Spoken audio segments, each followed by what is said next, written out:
नमस्कार दोस्तों। नरेंद्र मोदी बुरी तरह हारने जा रहे हैं।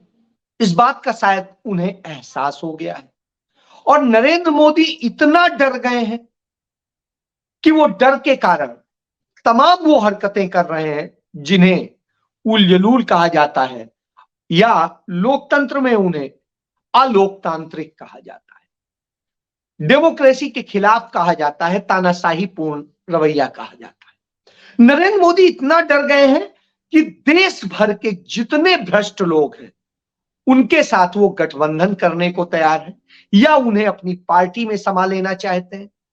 नरेंद्र मोदी इतना डर गए हैं अपनी कुर्सी के जाने से, वो कुर्सी के मोह में इस तरह पागल हो गए हैं कि वो देश से भी समझौता कर लेते हैं और देश के हित को बेचने लग जाते हैं। नरेंद्र मोदी इतना डर गए हैं कि वो धर्म को भी बेचने में लग गए हैं और धर्म का जिस तरीके से वो नाश कर रहे हैं वो अपने आप में एक बड़ी चीज है। वहीं राहुल गांधी लोकतंत्र को जोड़ने की लड़ाई इतनी तेजी से लड़ रहे हैं कि इतने हमलों के बाद भी उनके अंदर सिकन नहीं है।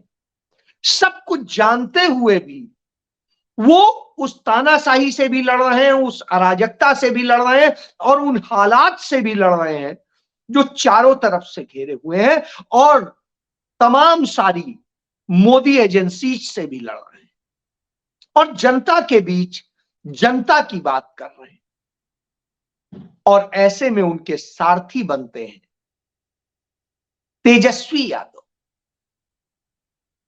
तो जब यह स्थिति हो तो इस पर सवाल उठता है कि आखिर हो क्या रहा है देश में। निश्चित रूप से चंद दिनों बाद में 2024 के लोकसभा चुनाव की दुंदुभी बजने वाली है।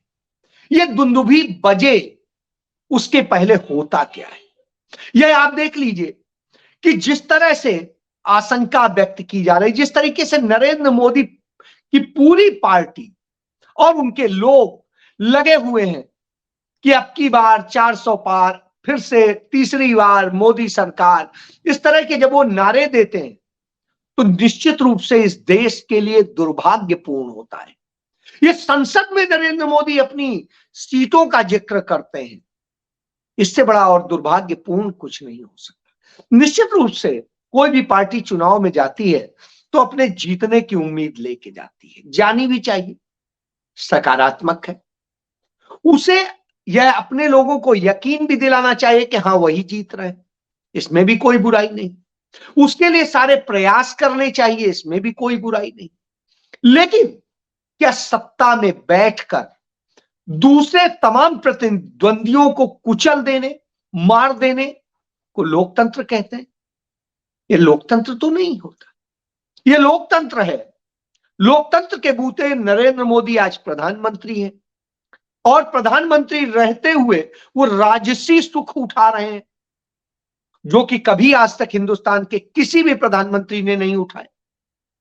और उनकी अय्यासियों पर जितना खर्च हो रहा है वो अभी हिंदुस्तान के इतिहास में कभी नहीं हुआ। जब इतना खर्च हो रहा हो, इतना सब कुछ हो रहा हो, उनकी नीतियां चंद पूंजीपतियों को ध्यान में रख के बनाई जाती हैं और चंद उन देशों को ध्यान में रख के बनाई जाती हैं जहां उनके मित्र पूंजीपतियों के की ब्लैक मनी को एडजस्ट किया जाता है। और जब हम लोकतांत्रिक संवैधानिक देश में हैं तो वहां पर किसी धर्म विशेष की दुंदुभी बजाने का एक पूरा ड्रामा किया जाता है। ड्रामा इसलिए कह रहा हूं क्योंकि धर्म की दुंदुभी नहीं बज रही, धर्म के विपरीत सब कुछ हो रहा, तब यह बात। चलिए, जब यह सब हो रहा है तो क्या होगा? मौजूदा नरेंद्र मोदी की सरकार ये डरती नहीं है, उसे विश्वास है कि जनता उसे जिता रही है। तो जब आदमी जीत रहा होता है, या कहते हैं जब हाथी अपनी राह चलता है तो तमाम सारे जो गली में भौंक रहे होते हैं वो भौंकते रहते हैं, कोई फर्क नहीं पड़ता है। लेकिन जब वो डरता है या वो रंगा हुआ सियार होता है यानी रंगा हुआ सियार जब चलता है और कुछ वो करता है तो और फिर गली वाले जैसे भौंकते हैं तो वो भागने लगता है, इधर उधर हड़बड़ा जाता है। कमोबेश आज वही स्थिति हम देख रहे हैं। नरेंद्र मोदी इस देश की सबसे बड़ी विरोधी राजनीतिक पार्टी कांग्रेस पार्टी पर हमला करते हैं, कांग्रेस पार्टी के नेताओं पर हमला करते हैं, इस देश की स्वतंत्रता के अगुवाओं पर हमला करते हैं, इस देश को बनाने वाले नेताओं पर हमला करते हैं। और वह कांग्रेस जिसने इस देश का सब कुछ बनाया है, जिसके बूते आज पीढ़ियां दर पीढ़ियां जो भी लोग आज जिनके पास जो भी कुछ है वो कांग्रेस के बूते है। ऐसी स्थिति में जब कोई कांग्रेस को गाली देता है या उससे वो करता है, चलिए इसको भी हम फ्रस्ट्रेशन मान लेते हैं और सोचते हैं चलिए, लेकिन इससे ज्यादा आकर के वो उसकी संपत्तियां जब्त कराएगा, वो उसकी अकाउंट सीज कराएगा, उसके और तमाम सब चीज करेगा, तो सवाल उठता है।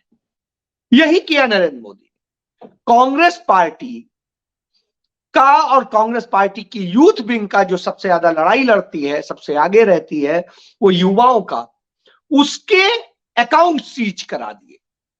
और उसके अकाउंट क्यों फ्रीज करा दिए? बैंकों को निर्देश दे दिया। क्यों? क्योंकि वो पैसा जमा कर रहे थे। तो कांग्रेस पार्टी क्राउड फंडिंग के जरिए पैसा जमा कर रही है, जनता से मांग रही है कि हम आपकी लड़ाई लड़ रहे हैं, आपके लिए लड़ रहे हैं, हमें इतनी मदद तो कीजिए। क्योंकि आपके हक की लड़ाई लड़ने के लिए बहुत सारे संसाधन लगते हैं, वो कहां से लेंगे?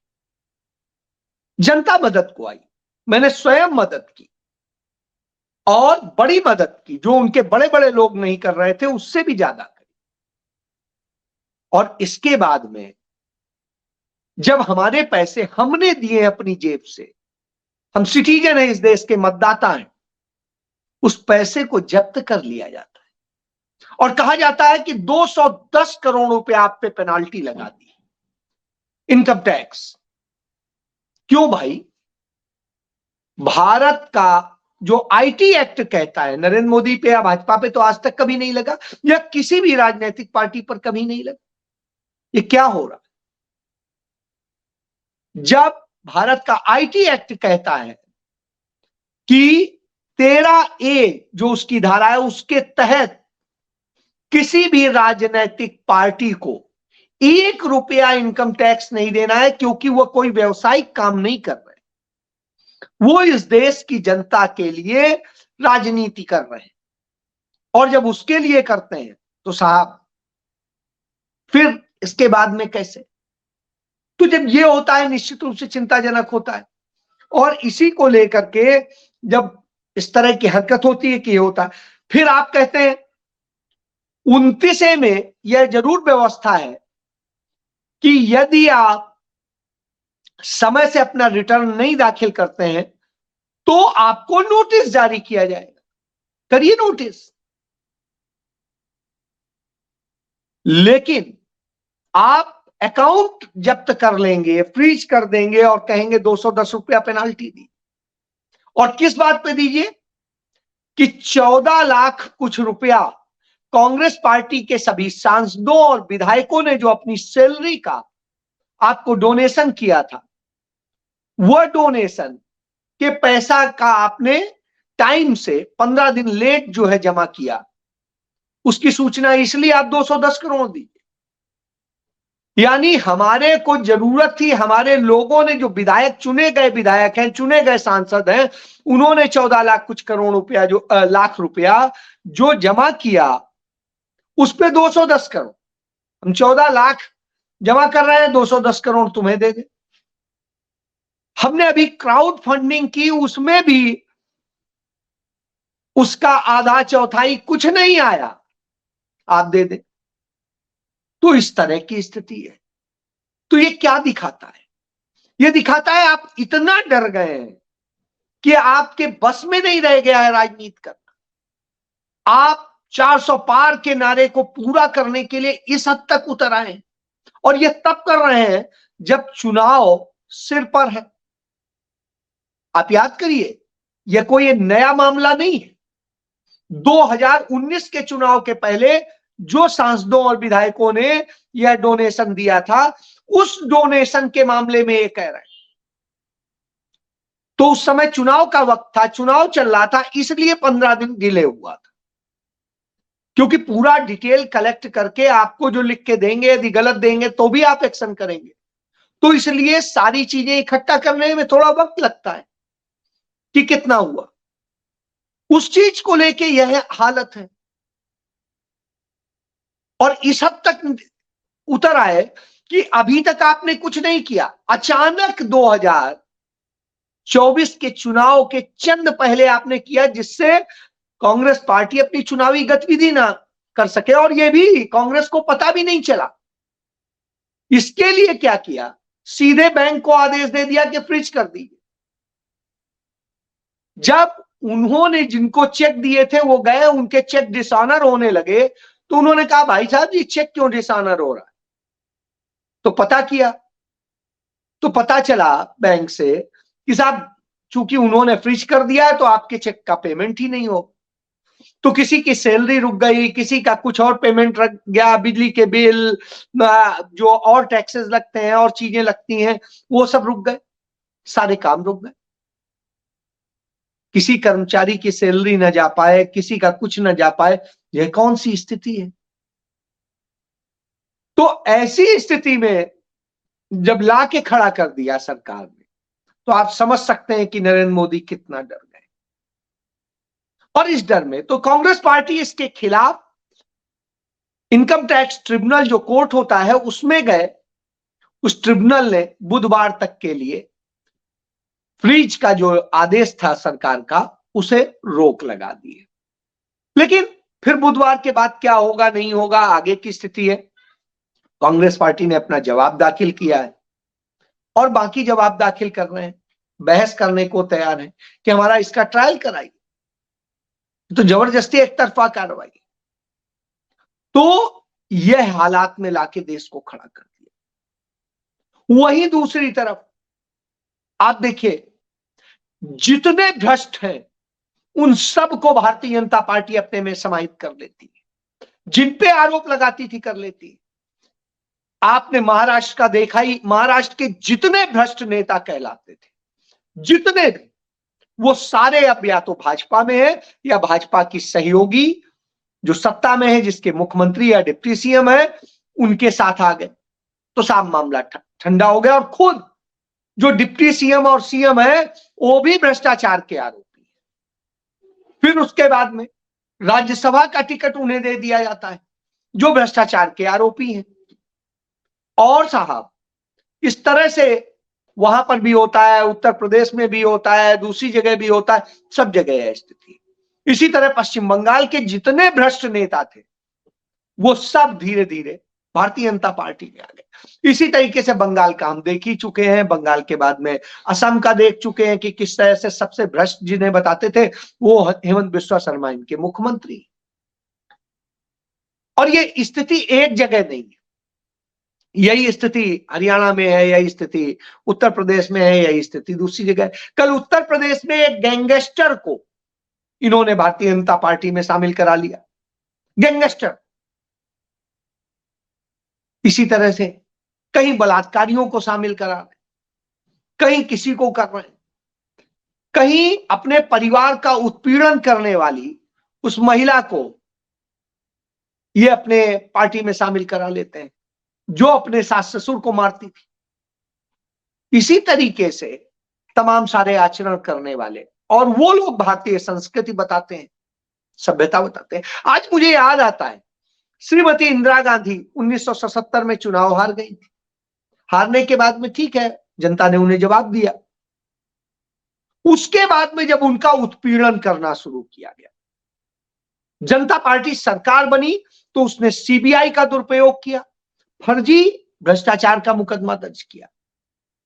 हालांकि अदालत से उसमें राहत मिली। आज की डेट में अदालतों से भी कोई बहुत उम्मीद नहीं कर सके। तब मीडिया भी बोलता था, मीडिया भी बिल्कुल चरण चुंबक की तरह बिका हुआ दिखाई देता है, उल्टी बात करता है। हमने जब पत्रकारिता शुरू की थी, सिखाया गया था हमें, तो सिखाया गया था कि पत्रकार का धर्म है सच को बताना, सच के साथ खड़ा होना। पत्रकार का धर्म है सदैव सत्ता से सवाल करना। पत्रकार का धर्म है वो स्थायी तौर पे विपक्ष बन के रहे और सत्ता की, सरकार की, जो भी सत्तानशीन है उन लोगों की नीति, नियत और कार्यों की समीक्षा करते रहे। साहब, आज कोई कर रहा है क्या? आज उल्टा सवाल पूछा जाता है उससे।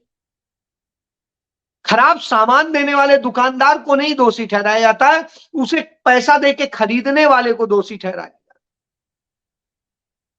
टैक्स के नाम पे उसे मार दिया जाता है। इस तरह के हाल होते हैं। वही हाल तो हो रहे हैं। और फिर जैसे मैंने बताया, सारे भ्रष्ट को रख लेते हैं। ईडी का नोटिस पहुंचा, ममता बनर्जी ने कहा नहीं, कांग्रेस 40 सीट भी नहीं जीतेगी। बहुत अच्छा, नहीं जीते कोई बात नहीं, आप अपना चुनाव लड़िए, आप कांग्रेस के चक्कर में क्यों पड़े? कांग्रेस के साथ आपको समझौता करना है करिए, नहीं करना है मत करिए। लेकिन कांग्रेस का आप भविष्य बता रहे हैं, अपना नहीं बता रहे, आप क्या कर रहे हैं इस पर चर्चा नहीं। इसी तरीके से नीतीश कुमार भाग खड़े हुए चले गए। इसी तरह से अभी जम्मू कश्मीर के हितों की और सबकी बात होती है, उनकी लड़ाई लड़ने की बात होती है, वहां पे जो जनता है और सबकी। और फारूक अब्दुल्ला क्या करते हैं? कहते हैं नहीं, हम तो अकेले लड़ेंगे और ये करेंगे, हमें किसी से समझौता नहीं करना है। क्यों? क्योंकि 2 दिन पहले उन्हें ईडी का नोटिस पहुंच गया, उनको और उनके बेटे को। तो आप समझ सकते हैं। इसी तरीके से अरविंद केजरीवाल को लगातार नोटिस जा रहा है, और नोटिस पे उन्हें तब राहत मिलती है जब वो कह देते हैं कि साहब हम तो नहीं करेंगे। और भगवंत मान लगातार किसानों के मामले में केंद्र सरकार के दलाल बने हुए हैं और उस तरीके से वो भूमिका अदा कर रहे हैं। तो सामने आ जाता है कि कौन सी राजनीति हो, और ये राजनीति किसके लिए हो रही? क्यों इतना आप कांग्रेस से डर गए? आप याद करिए, फिर से मैं याद दिलाता हूं, 1977 में इंदिरा गांधी हारी, इसी तरह उत्पीड़न किया गया, जेल भी भेजा गया। नतीजा क्या हुआ? नतीजा यह हुआ कि जो 1971 में उन्होंने जितनी सीटें पाई थी, उससे ज्यादा सीटें जीत करके वो 1980 में सरकार में, और जनता ने माना कि हमसे गलती हुई। आज भी वही स्थिति है। राहुल गांधी पहुंचे रायबरेली, पहुंचे उत्तर प्रदेश, उसके पहले तमाम ड्रामे शुरू हो जाते। किस किस तरीके से होते हैं वो भी सब हम देख रहे हैं। तो यह दर्शाता है कि भारतीय जनता पार्टी, नरेंद्र मोदी इतना डर गए हैं कि वो हर तरह का गुनाह, हर तरह का पाप करने पे उतारू। और धर्म के नाम पर जहां वो अयोध्या में धर्म का नाश करते हैं, धर्म के शास्त्रों का के विरुद्ध मंदिर का शिलान्यास या कह दीजिए मूर्ति का अनावरण करते हैं, उस स्थिति में आप कल्पना नहीं कर सकते। हिंदू धर्म में किसी मंदिर का उद्घाटन नहीं होता है, मंदिर में उद्घाटन करने की कोई प्रथा ही नहीं। तो फिर किसके मंदिर का उद्घाटन किया जाकर के यूएई में नरेंद्र मोदी ने? अबू धाबी में जिस मंदिर का उन्होंने उद्घाटन किया, वो मंदिर हिंदू मंदिर था ही है ही नहीं, वो वास्तव में स्वामी नारायण संप्रदाय का मंदिर है। और इसको जो कहा जाता है उसको आपको समझना पड़ेगा। इसे कहा जाता है बीएपी, स्वामी नारायण मंदिर। और बीएपी क्या है? बोचा सनवासी अक्षर पुरुषोत्तम स्वामी नारायण मंदिर। यह है क्या? यहां पर गर्भगृह में किसकी प्रतिमा होती है? किसी भगवान की प्रतिमा नहीं होती। यहां पर इनके जो गुरु हैं स्वामी नारायण, उनकी प्रतिमा होती है। बाकी जगह पे जो है थोड़ा बहुत पूजा के लिए नहीं, पूजा के लिए सिर्फ और सिर्फ स्वामी नारायण की प्रतिमा होती है, उन्हीं की आरती। और जो बाकी जगह है वहां पर जो पर्यटन के लिए तमाम सारी मूर्तियां लगा दी जाती हैं, जैसे आप दीवारों में जाके अजंता एलोरा और सब जगह देख सकते हैं उसी स्टाइल में। और नरेंद्र मोदी वहां जब आरती करते हैं तो कुर्सी में बैठ के आराम से उनके उससे वो करते हैं। क्या हिंदू धर्म में ये कुर्सी में बैठ के आराम से करने का है? यदि आप विकलांग नहीं है तो ऐसी स्थिति नहीं होती। तो आज क्या नरेंद्र मोदी को विकलांग कर दिया है इस देश ने कि वो मानसिक रूप से भी परेशान है, वैसे भी परेशान है कि कोई भी उलझुल हरकत करे, लेकिन जनता जवाब देने को तैयार है। और इसका उदाहरण आज बिहार में मिल गया। बिहार में जब राहुल गांधी भारत जोड़ो न्याय यात्रा के तहत चले आज, तो उनके साथ मिलने आए तेजस्वी यादव, और तेजस्वी यादव ने जो किया, उन्होंने कहा आइए जीप में आप बैठिए, मैं चलाऊंगा। और भारत जोड़ो न्याय यात्रा की जीप उन्होंने चलाई आज, और उसमें ये दोनों नेता बैठ के आज जनता के बीच निकले। दुंदुभी बच चुकी है, अब जनता चुनाव लड़ रही है और तानाशाह से लड़ रही। वो हराएगी, निश्चित रूप से हराएगी, इस बात का संदेश है। और नरेंद्र मोदी डरे हुए हैं। इस बात का संदेश यह अकाउंट फ्रीज होना है, जो कि किए नहीं जा सकते, जिसपे कोई इनकम टैक्स लगता नहीं है, उसे इनकम टैक्स से फ्रीज कराया जा रहा है। इसीलिए कहते हैं ED, CBI, income tax, NCB और एनआईए, इन सब का दुरुपयोग नरेंद्र मोदी कैसे कर रहे हैं, संस्थाओं का कैसे कर रहे हैं, ये सामने नग्न प्रदर्शन है इसका। जय।